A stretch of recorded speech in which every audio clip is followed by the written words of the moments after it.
Hi, welcome to Hardfire. My name is Derek, and we are here to discuss libertarian issues in focus on Brooklyn Free Speech Media.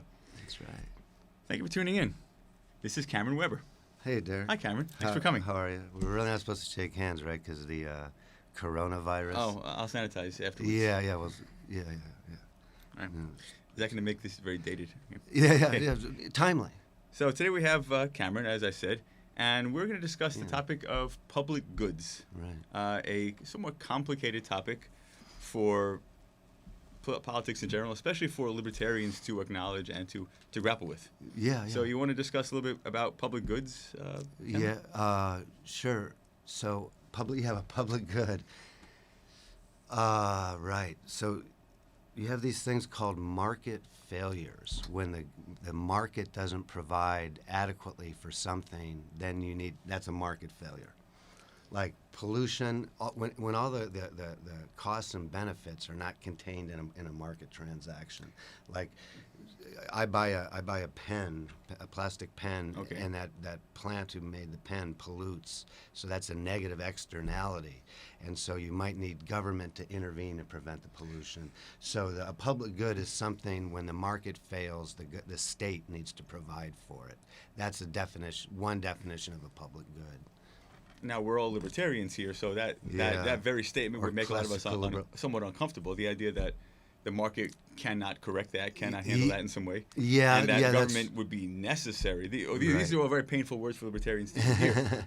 And I feel like this topic is what often gets libertarians stuck in conversations with others where they try to undermine our entire philosophy. Yeah. So how do we not fall into that trap? Well, I guess by first defining what is a libertarian. Okay.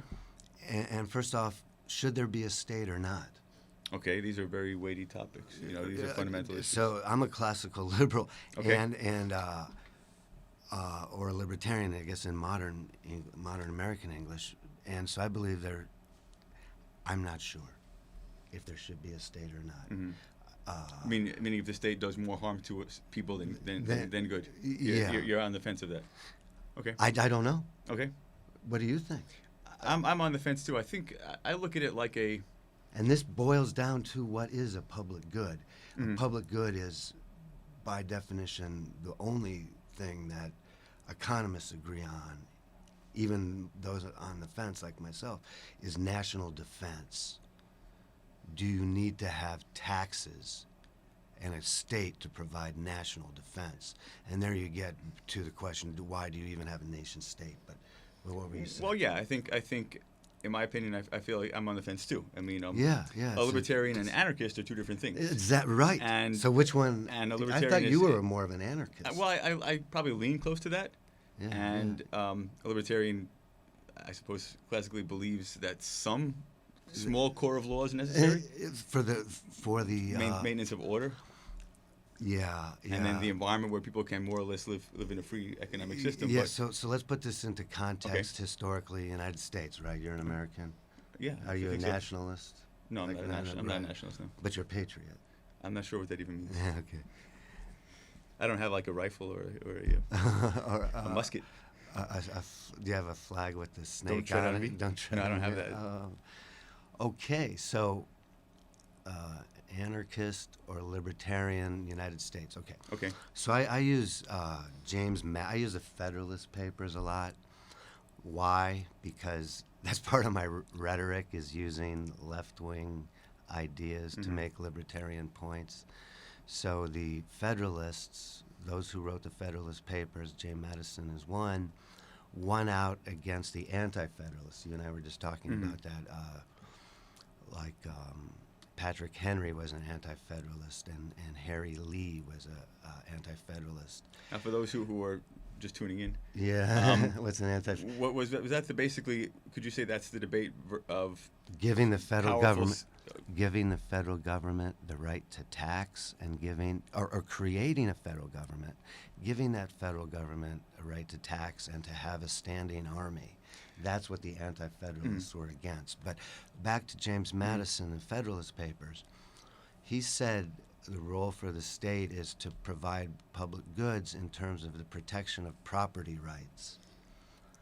So the protection of property rights. What you said is so in other words, so if someone steals my stuff, the state would be, instead of me going after them with a rifle stick, and the state would be the element, so someone would not steal my land or my belongings or my whatever. Because you have the rule of law. Okay. And a court system, independent court system to adjudicate that. And that was the original public good under James Madison. Now I have a question. Why would what you're describing require taxes? For James Madison's public good, why would that? Right? Why couldn't you work it out voluntarily? For example, like the way we have a volunteer ambulance. Yeah. Couldn't people have like a volunteer? Sure, volunteer court system. Yeah. Alternative dispute. Take turns, Alternative dispute resolution is occurring more and more away from the court systems. Yeah, but I haven't read Madison's Federalist Number 10, so I'm not even sure if he has taxes in there. Okay. But you and I did a show about Adam Smith, who influenced the Federalists. And he has taxes in there, if you remember. Well, I think once you start letting it get bigger and bigger and bigger. Yeah. We start with a small core of things that people feel are necessary. And that was your point. It became that few things just from basically an army or a court system. And now we have government. People feel government should naturally do more and more wide range of things that initially was not part of the purview. Exactly. That was your idea for the show, and that's why we're doing this show. Is I guess about 6 weeks ago, last time we did it on Adam Smith. Yeah. You said the idea of public goods just keeps getting larger and larger and larger, and I just said it started with Madison's rule of law and I guess an army, modern. Economic parlance, the army or the national defense, and the court of law, so the national defense would require taxes. Why? Well, you're asking me, or that's. Or, I mean, I don't feel logically it necessarily has to require taxes. Yeah, but I should tell you the economic rationale of why most economists, and this is the example used for a public good as national defense, is because of the free rider problem. Let's say that in a personalized society where we all know everyone, if you're not going to contribute to the national defense, well then you'll be asked to leave the group. You'll be asked to leave the clan. You'll be asked to leave the tribe if you're not going to contribute to the national defense and pitch in hunter-gatherer. If you're not going to hunter-gather and do defense, well then you're going to be kicked out of the clan. So I'm looking at like say in simple terms, like say a small town where there's a volunteer ambulance or fire department. Exactly. If in a small town you can provide national defense, and this gets into the voluntarily, but this gets into the nation-state problem. In a huge nation-state with 320 million, you have people free riding. Let's say 330 million people. So if 320 million are paying their taxes, and say 10 million are not, and they can carry that portion, but it becomes reversed, whereas only as we only want to tax the ultra wealthy, and the rest of us, who make under $250,000 a year are considered too poor to pay taxes. We're all riding free on the grace of the very rich. Oh yeah, I didn't get in. We haven't gotten into the distribution effects of taxes. We're just defining public goods now. Right. So the idea is that you need to have taxes for national defense to prevent people from lazy bums like myself from not paying taxes and free riding on those who do pay taxes. So in other words, if you're just living here, you need taxes instead there's of going to be a voluntary. missile defense system and army that's going to maybe defend you against the attack from a foreign country, and I'm not. I wish that's all. I'm not contributing. Yeah. But I'm sort of gaining from that. Yeah, you're free riding on everyone else. So in other words, you want to prevent people from doing that. Yeah, that's the. Because there's no way for me to say I want to opt out of the defense. Like the missile could hit me, but not you. Yeah, you're not excluded from it. Protection, benefit. Yeah, you're not excluded, so therefore. That's a tricky problem. Therefore, you can't do involuntarily, and so therefore you need taxes. Is the alleged argument for that public good? Okay, so I can see how it would apply in a military sense. But national defense. Yeah, right. But not armies. You know how many countries the United States has attacked? I have no idea. Probably like 150. 80. But okay. But my question, not all of them. Just my question is, a third. If we go with the tax rationale as as you just described, for military, because national defense. It's not excludable. Would that really apply to things like police and fire department and other? Could some of these things be subscription based, whereas I simply don't want to subscribe for that protection, and I could be left to my own devices? And how does that relate to the free rider problem? Well, on fire departments, for example, there's a lot of market failures in fire, because if your house catches on fire, your neighbor's is also. So why couldn't a voluntary agreement be worked out between the two neighbors? I don't see why it would not be able to be worked out exactly. But fire departments had been, and there still many are volunteer fire departments. So you don't need taxes for fire. I guess we've determined that. And then now police, you're talking.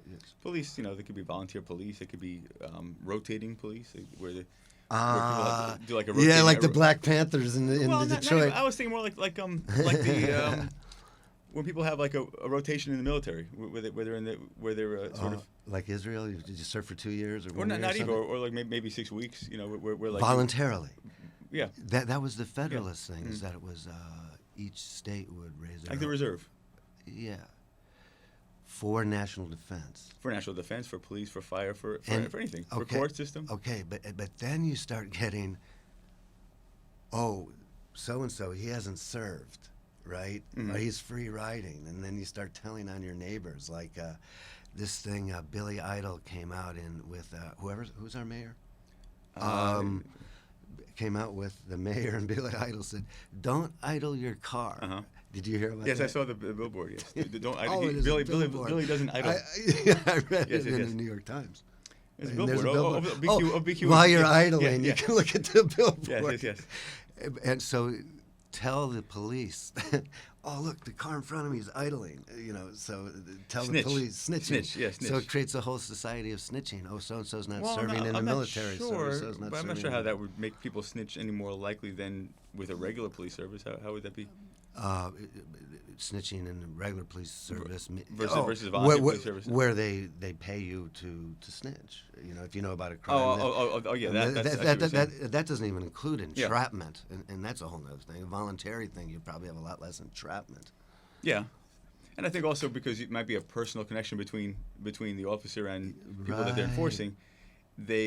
I'm not sure if that would make them less fair or more fair if you're policing your next door neighbor or your cousin or somebody who you know personally. Like our co-op is that way. We kind of self-police.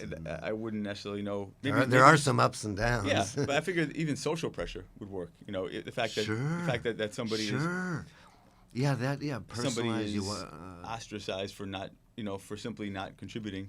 Right. Maybe that would make them simply leave town. Okay, so we're talking about some ideal personalized nation, a city-state. What about a huge nation-state? Well, we decentralize the huge nation-state and have it break down into smaller units. Yes, and you could also have representatives. The same way you'd have representatives sent to government. You could have representatives rotate international. If there is a national defense, if we're going to have. Well, that's what William Buckley said.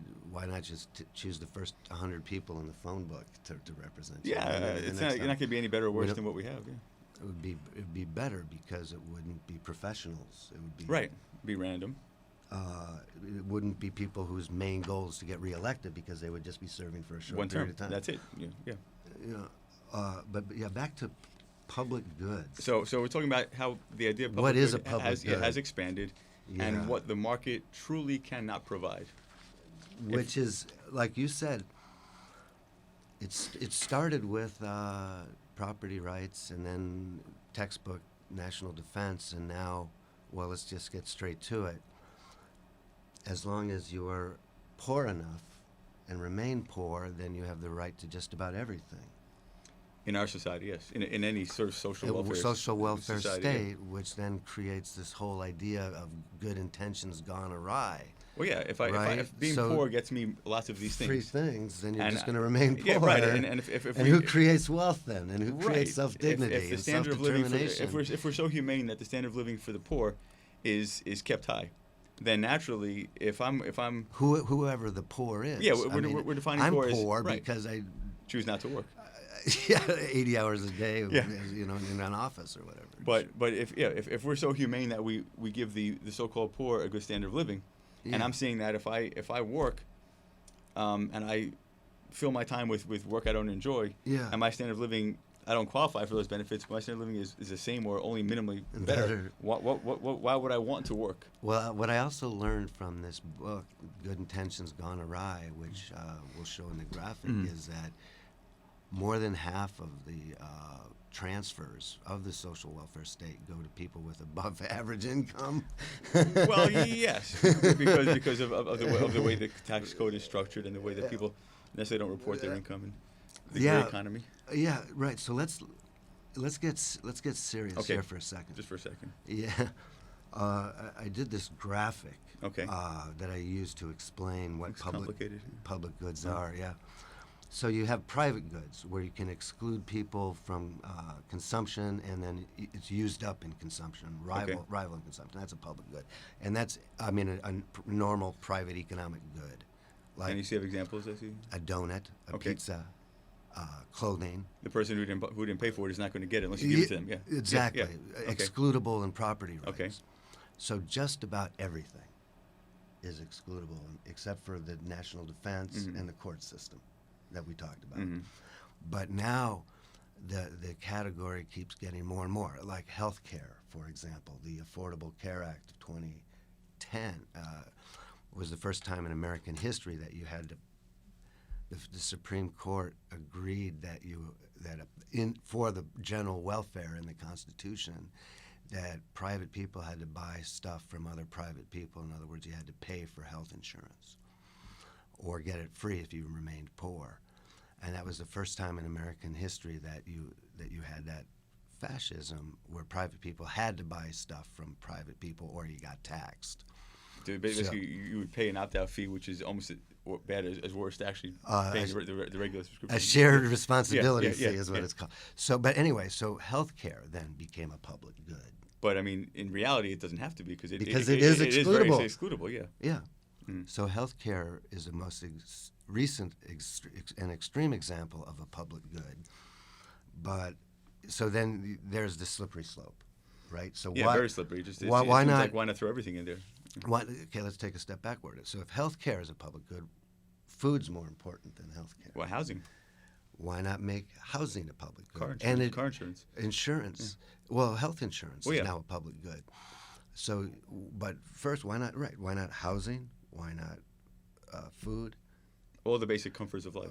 Internet service. Necessities. Right? Public goods. Internet. Necessities of life. Necessities. Public goods. Things that necessities of modern life. Where does this category end? Right? And so, in economic terms. Healthcare is excludable, housing is excludable, education is excludable. All of these things are not public goods in economic definitions because they're excludable. But we're tweaking. But the government and the Supreme Court has tweaked the definition to. Yeah. So what is a public good? That's what we're talking about. Yeah, has basically bent the definition. Yeah. So back to your thing. So if you're trying to make libertarian arguments or classical liberal arguments or the anarchist arguments. Where does the role for public goods begin? How small can it rationally be, and not have a society as opposed to chaos? What does chaos mean? Anarchy? Yeah, that becomes the idea that people, man against man. You mean? Yeah, that people do respect each other's property rights and their person. You know that tribalism. Yeah. I've heard that called tribalism. But even in that situation, chaos. Isn't in tribalism there is some sort of that was order and sure there is because it's personalized society. Yeah, that's different. Yeah, but what were you saying? Back to my point was how small. How small can we make the concept of public good, and still have something called a society as opposed to simply loose individuals who are just. I guess that depends on how small you can make society. Whether small as in geographically, or? As in. Where you have geographically. So in other words, for what I'm saying to work, it would have to be a physically small space. There would be no larger physical. As long as the relationships are personalized, where we're not going to free ride on people we know, then you're not going to. Then you don't need the state. So in other words, like in a neighborhood or a town or groups of 150 people in a co-op building. So exactly. we know each other. So we can pressure our friends and neighbors. We can sweep our own sidewalks. Right, because we're going to look at you funny if you don't do it. Yeah. Versus when it becomes big and anonymous, like a large city with thousands of people. And then you take care of the elderly people who can't do it anymore. Right. Yeah. But in a bigger society, no one wants. People can fall between the cracks and not contribute. That's funny that you mentioned fall between the cracks, because the other day I ran into somebody from my co-op, and I said we're going to do a show on public goods upcoming, and he said, "Oh yeah," he's quote unquote.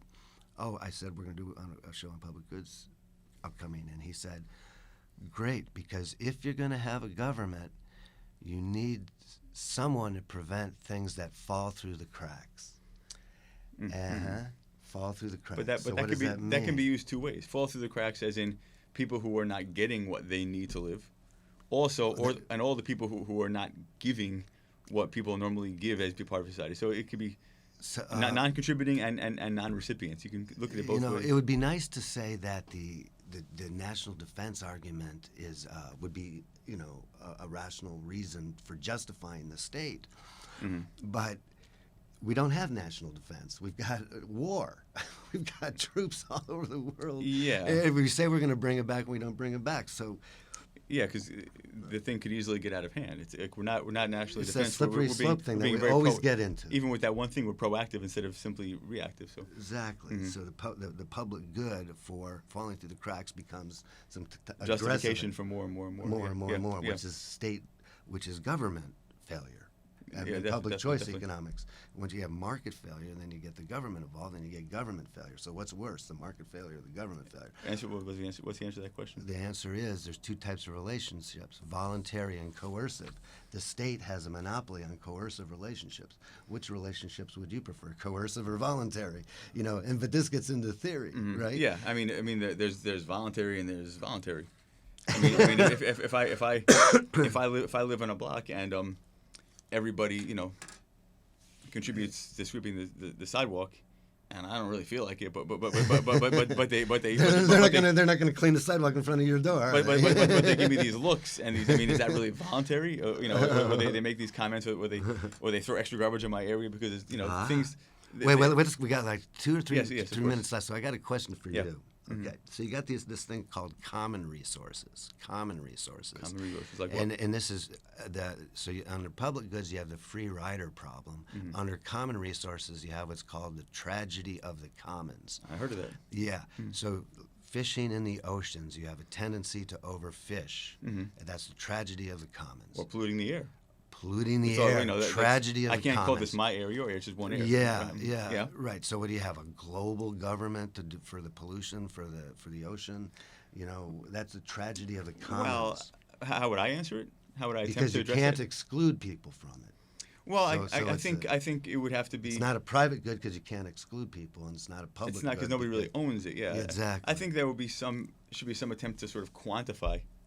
There has been to quantify the replenishment rate of these resources, or the amount of oxygen, or the size of the atmosphere. Well, the way to prevent the fires in the Amazon is to assign property rights, so that then people have the incentive to maintain the trees and regrow them, right? Right, or even the fact that, or even. But you can't do that in the ocean. Well, no. Well, they've tried. Well, you can. You can. You could also quantify pollution as in this is how many people there are on Earth, and how much carbon emission we think is reasonable that can be managed. And now, what's each person's share? Yeah, well, that's the carbon tax. What's each person's fair share? Or how much should one person be able to contribute to that massive? But then that's like Green New Deal-y stuff. Once you start doing that, then you get huge social police, be they voluntary or paid, monitoring your neighbor. I don't know. It's a difficult question. Well, right? I mean, but is it any different than a neighbor who throws trash on my lawn? That's his own lawn. They're eventually going to get beat up by the other neighbors, right? Or asked to be. Yeah, it's the same thing. It's like if you were not trying to take more than your fair share, nobody is. Oh, what does fair share mean? Oh boy. Well, yeah. I mean, I would give it based on the population. Of course, population keeps rising. So we have to keep on adjusting that. More and more depersonalized, more and more government failure is the point, which is why we're libertarian or classical liberals. But are we anarchists? And what is the role for the state? And that's why the public goods is such a complicated question. It's a complicated question because ideally we want to keep this as minimal as possible. We want our involvement with the state to be as minimal as possible. Because of the government failure. And the encroachment of the state on our personal lives to be as minimal as possible.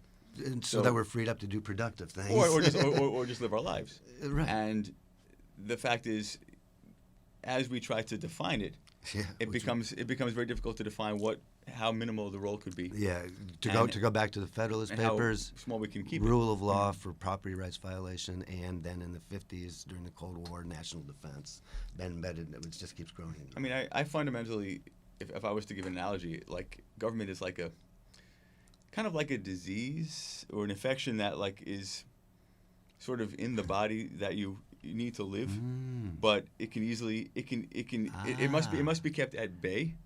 Right. You have to keep it healthy. In other words, well, not you want to keep it sick. No, you want to minimize like a parasite that you have a symbiotic relationship with. Right. That you benefit from in some way, but if you don't keep it under control, it will rot the body out. So you have to constantly fight it. But by questioning. Undermine it. What is a public good? But understand that it maybe has a necessary role, but a very small and extremely small defined role. Yeah, which is public goods. Yes, exactly. So thank you, Cameron. Thank you for watching Hardfire TV on Brooklyn Free Speech Media, and we'll see you next time. Namaste. And we've got more than 150 shows on YouTube if you'd like to see some of our other topics. Wow. You and I have done about 10. That's some serious watching. By now, you and I have done about 10. Social engineering.